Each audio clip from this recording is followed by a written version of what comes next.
Hello students, कैसे हैं आप लोग। और उम्मीद करता हूँ कि बहुत सब लोग सही होंगे।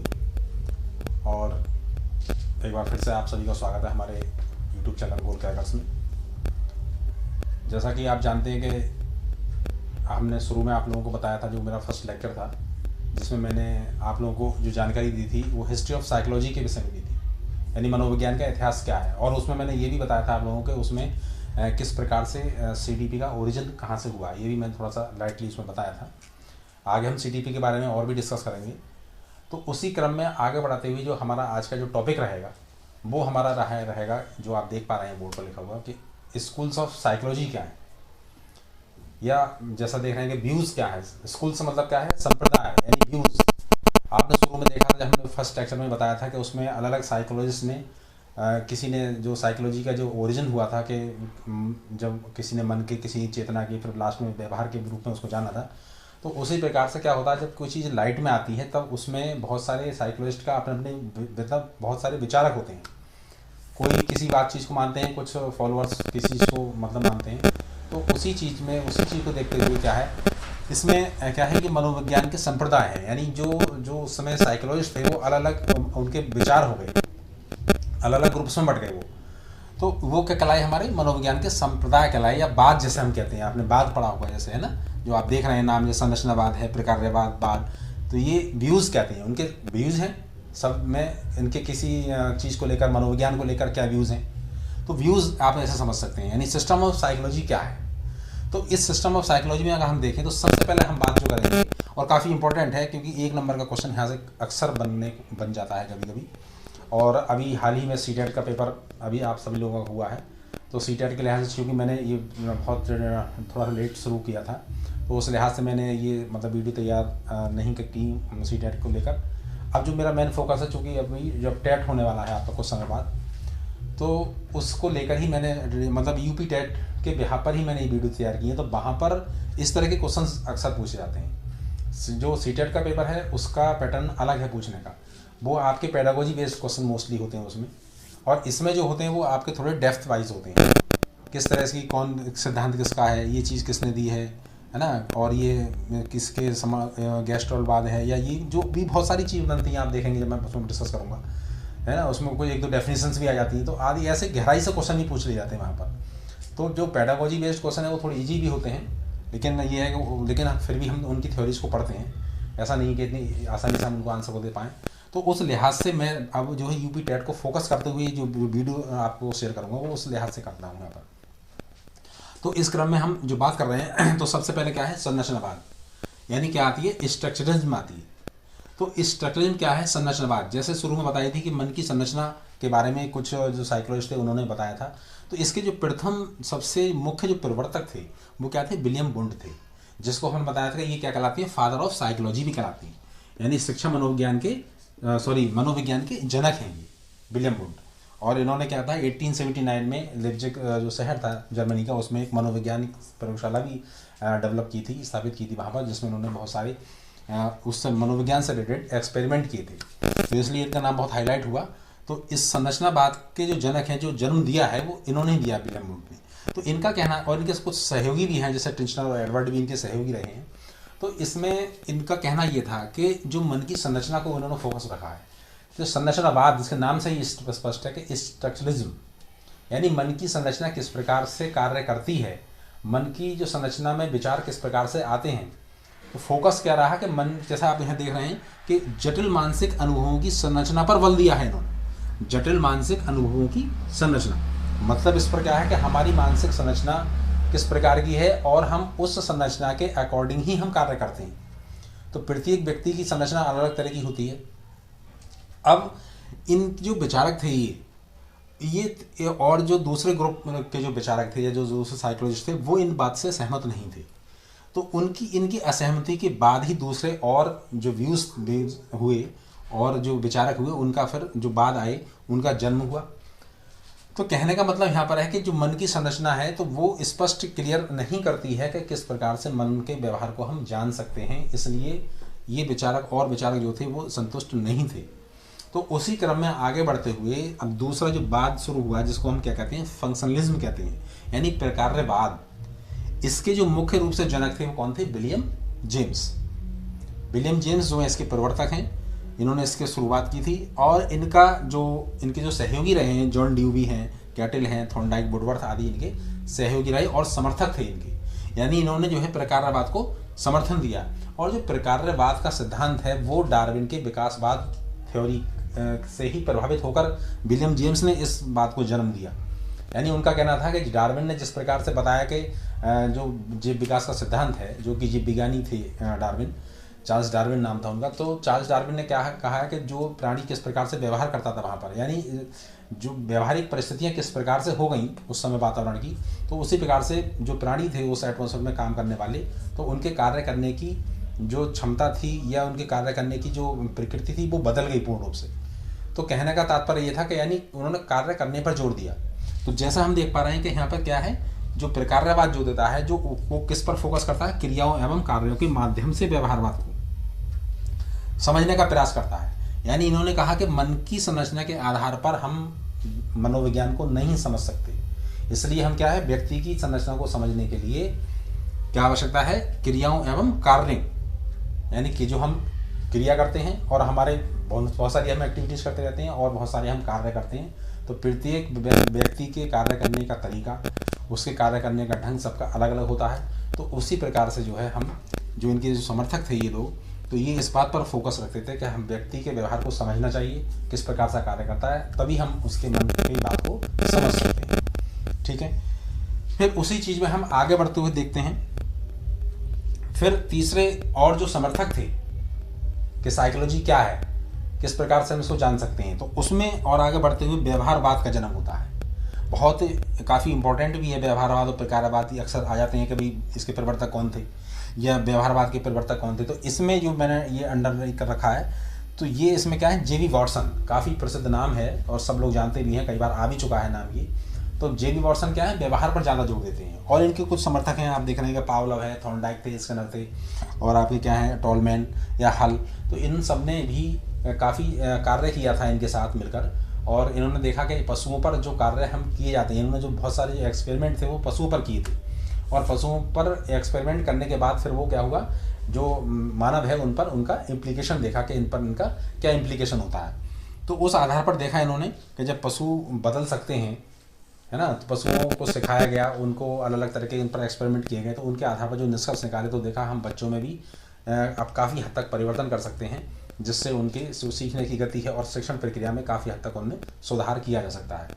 तो व्यवहारवाद, यानी इनका कहना है क्या था व्यवहारवादियों का, एक बात और इनके फोकस था, जैसे ये आप देख रहे हैं कि वातावरण के प्रभाव पर जोर ज़्यादा दिया है इन्होंने। यानी आनुवंशिकता को, जैसे आप देखते हैं कि व्यक्ति या बच्चे का जो विकास है, डेवलपमेंट है, अगर जब हम डेवलपमेंट की थ्योरीज पढ़ेंगे तो उसमें हम देखेंगे, तो उसमें क्या है कि जो वातावरण पर इफेक्ट पड़ता है वो आनुवंशिकता यानी हेरिडिटी और एटमॉस्फेयर एनवायरनमेंट का इफेक्ट पड़ता है। और मैं समझता हूँ कि जिस प्रकार से जो हेरिडिटी है वो क्या है, एक बुनियाद का काम करती है, और इनका ही मानना ये था कि हाँ ये वास्तव में एक बेसिक चीज़ है हेरिडिटी, और उस हेरिडिटी के आधार पर ही जो वातावरण उसको प्रभावित करता है, यानी वातावरण रूपी जो एक भवन का निर्माण होता है कह सकते हैं हम, तो यानी उसका रोल ज़्यादा है एटमॉस्फेयर का। एनवायरनमेंट बच्चे का जिस प्रकार से होगा उसी प्रकार से उसकी एक्टिविटीज़, उसके व्यवहार उसी तरीके से रोल प्ले करता है वो बच्चा। तो उसी क्रम से उन्होंने कहा था कि व्यवहारवाद का बहुत बड़ा रोल है, मतलब व्यवहार का बहुत बड़ा इसमें रोल है। तो व्यवहार, मन का जो विज्ञान है वो क्या है, पूर्ण रूप से व्यवहार पर आधारित है। जैसे जैसे व्यवहार करेगा हम, और वास्तव में हम देखते भी हैं कि हम इन दोनों बातों को हम देखें कहीं ना कहीं, यानी संरचना को तो हम बिल्कुल एक तरह से नकार ही सकते हैं कि संरचना, मन की संरचना के आधार पर हम किसी को नहीं बता सकते कि कौन व्यक्ति कैसा किस प्रकार कार्य करेगा। लेकिन जो उसी तरह से प्रकार्यवाद पर हम कुछ हद तक देख सकते हैं कि हम क्रियाओं कार्यों के माध्यम से ही हम उसके व्यवहार को जान सकते हैं। तो वहाँ पर जो व्यवहार शब्द है वो कहाँ से आया निकलकर, वो भी क्रियाओं और कार्यों के माध्यम से ही व्यवहार होगा। तो कहीं ना कहीं क्या है, व्यवहारवाद भी इस प्रकार्यवाद से भी जुड़ा हुआ है। तो ये एक चीज़ आती है। तो बस कहने का क्या था कि इन्होंने फंक्शनलिज्म पर फोकस कर दिया, इन्होंने क्या कहा, उसी चीज़ को फंक्शनल को कह दिया, बिहेवियरिज्म का नाम दे दिया। तो आप ध्यान रखें कि बिहेवियरिज्म से मतलब क्या हो गया, यानी आसपास के वातावरण के द्वारा प्रभावित से जो बच्चे जिस प्रकार का कार्य करते हैं या कोई व्यक्ति जिस तरह से कार्य करता है, उसके व्यवहार में जो कार्य परिलक्षित होते हैं, वही जो है मनोविज्ञान कहलाता है।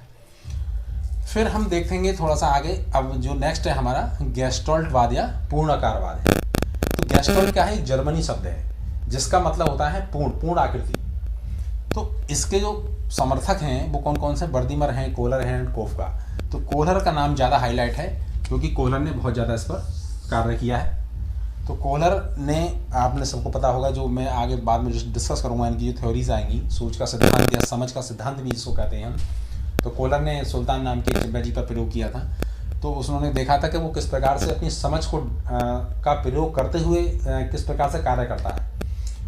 और बेसिक जो फोकस था इनका, उसमें समझ तो कार्य करती ही है ना। काम करने के भी दो तरीके होते हैं। एक तो काम है, हम दिन रात मेहनत कर रहे हैं और मेहनत करने के बाद हमें बहुत कुछ कम हासिल होता है, लेकिन एक चीज़ हम उसी काम को थोड़ी समझ से करें, तो टेक्निक से करें, तो कार्य हमें बहुत ईजी हो जाता करना। तो वही चीज़ इनका कहना था कि हम गधे की तरह काम नहीं करें, हमें काम जो करना है बड़े समझ के साथ काम करना है। तो हम लगातार काम करें, लेकिन अगर उसमें समझ, अपनी सूझ का प्रयोग करें तो वो कार्य बहुत आसानी से किया जाता है और किसी भी क्षेत्र में आसानी से ज़्यादा उसमें हम सफलता प्राप्त कर सकते हैं। तो बेसिक फोकस जो इनका था वो इस पर था कि हम जो परिस्थिति होती है, हम जो किसी भी एटमॉस्फेयर में जब हम कार्य करते हैं या जो भी हमारे सामने प्रॉब्लम आती है, तो उस प्रॉब्लम को हम पूर्ण रूप से देखें पहले, उसके अलग अलग भागों को न देखकर पूरी प्रॉब्लम को समझ लें कि इस प्रॉब्लम है क्या। जब हम पूरी प्रॉब्लम को समझ जाते हैं, समस्या हमारे सामने होती है, तब हम देखते हैं कि अब इस समस्या का सामना हम किस प्रकार से कर सकते हैं। फॉर एग्जांपल आप देख सकते हैं कि जैसे आप लोग सपोज टेट की तैयारी कर रहे हैं, तो आपके सामने एक बहुत बड़ी मेजर प्रॉब्लम है कि हमें टेट की तैयारी किस प्रकार से करनी है। अब उस टेट की तैयारी करनी है तो आपने देखा कि करनी है, तो उसमें क्या क्या चीज़ चाहिए, आपको सामग्री चाहिए। कुछ लोग अपनी सेल्फ स्टडी कर रहे हैं, कुछ अपने अलग अलग वीडियोज़ देख के ही पढ़ रहे हैं, कुछ अपना बुक से भी पढ़ रहे हैं, या उसमें और बहुत सारी चीज़ें ऐसी निकल कर आ सकती हैं। तो उसमें हम देख रहे हैं कि किस तरह से हम अपनी समझ-बूझ का प्रयोग करते हुए कम समय में ज़्यादा से ज़्यादा अपनी स्टडी कर सकते हैं। तो कुल मिला के आप देखते हैं कि किसी भी चीज़ में हम करने के लिए समझ का प्रयोग करते हैं। तो समझ के प्रयोग से हम क्या होता है, हमारा कार्य समान, मतलब ये जो समय की अवधि होती है वो भी बचती है और हम उस कार्य को में अच्छी और ज़्यादा से ज़्यादा सफलता प्राप्त कर लेते हैं। तो ध्यान रखेंगे, समझ का सिद्धांत इस बात पर फोकस करता है, गेस्टोल्टवाद। ठीक है, तो यहाँ से हमें क्वेश्चन मिलता है इनका। नेक्स्ट फिर जो आता है हमारा क्या है, मनोविश्लेषणवाद आता है। यानी कि क्या चीज़ आती है, वो साइको एनालिज्म आती है। मनोविश्लेषणवाद जिसके मुख्य समर्थक, मुख्य प्रवर्तक कह सकते हैं हम पहले, वो कौन थे, सिगमंड फ्राइड थे। फ्राइड का नाम सबने सुना होगा, सिगमंड फ्राइड। सिगमंड फ्राइड ने क्या बताया, मन की अवस्थाओं पर अध्ययन किया है। और मन की अवस्थाएं मोस्टली वैसे इन्होंने 3 प्रकार की बताई हैं, जो कई बता भी चुका हूँ मैं 1-2 बार, और फिर सुन लें कि क्या है मन की अवस्थाएं कौन कौन सी। एक तो चेतन और अचेतन मन, और तीसरा होता है हमारा अर्धचेतन मन। तो चेतन, इनका जो कहना था कि जो व्यक्ति जो व्यवहार करता है वो अचेतन मन में जो उसकी व्याप्त या दमित इच्छाएं होती हैं उनके अकॉर्डिंग काम करता है, वो उनको प्रेरित करता है कुछ इस तरह के कार्य करने के लिए। क्यों? क्योंकि हम अब आप कहेंगे कि इसमें भाई चेतन मन क्यों नहीं शामिल किया इन्होंने। चेतन तो हम जो कार्य कर रहे हैं वो चेतन मन के अकॉर्डिंग कर रहे हैं, तो वो तो हम क्रियाशील हैं ही। बट जो हमारे मन में ऐसी इच्छाएं होती हैं जिनको हम कभी कभी किसी कारणवश पूरा नहीं कर पाते, तो वो हमारे अचेतन मस्तिष्क में चली जाती हैं। तो अचेतन मस्तिष्क ऐसी इच्छाओं का घर होता है, ऐसी इच्छाओं का संग्रह होता है जिनको हम जल्दी से पूरा नहीं कर पाते हैं, और समय मिलने पर वो अक्सर हमारे मन में एक उत्पाद के रूप में हमको प्रेरित करती हैं कि ऐसा काम हमें करना चाहिए। वो गलत भी हो सकता है और बहुत ज़्यादा सही भी हो सकता है, दोनों बातें उसमें हो सकती हैं। तो जब वो इस प्रकार के कार्य होते हैं, तो यानी मन की उस अचेतन मन की स्थिति को जानने के कारण मतलब का प्रयास किया उन्होंने, मन की अचेतन स्थिति को जानने का प्रयास किया था, और जिसमें उस अचेतन मन में क्या बच्चा या व्यक्ति कोई भी किस तरह का व्यवहार करता है उससे जानना ही इन्होंने मनोविज्ञान की प्रमुखता बताई है। उसमें एडलर और युंग ने भी इनके सहयोगी रहे हैं, तो युंग इनके ही शिष्य थे दोनों ये। तो युंग जो थे इन्होंने थोड़ा सा कुछ हटकर बात कही, इंपॉर्टेंट है काफ़ी। युंग ने जो बात कही थी वो सामूहिक अचेतन की बात कही, कलेक्टिव अनकॉन्शियसनेस के बारे में बात कही। तो सामूहिक अचेतन जब युंग की थ्योरी पढ़ाई जाएगी तो उसमें बताऊंगा मैं आप लोगों को। तो अचेतन, जो सामूहिक अचेतन की बात है, तो सामूहिक अचेतन कहलाता है जो हम अपनी पूर्वजों से जो भी हमारे अंदर जो गुण पीछे से आते हैं, तो कहीं ना कहीं वो हमारे अंदर परिलक्षित होते हैं। कुछ इच्छाएं पीछे से आती रहती हैं, हम में आ जाती हैं, और कुछ हेरिडिकल भी होती हैं उसमें, तो वो सब एक तरह से वो ग्रुप बन जाता है। तो उसी को उन्होंने सामूहिक अचेतन की संज्ञा दी है। तो इस बारे में थोड़ा सा मत इनसे थोड़ा सा अलग था इनका। तो उन्होंने मतलब बात क्या थी, सामूहिक अचेतन, कहीं कहीं एक दो बार क्वेश्चन भी मिला है ये कि सामूहिक अचेतन के समर्थक कौन थे, या ये किसने दिया है, सामूहिक अचेतन की बात किसने कही है। तो ध्यान रखेंगे कार्ल युंग जो हैं वो इसके समर्थक थे या इसके प्रवर्तक थे। ओके, अब लास्ट जो आता है हमारा क्या है, सहचार्यवाद आता है ना।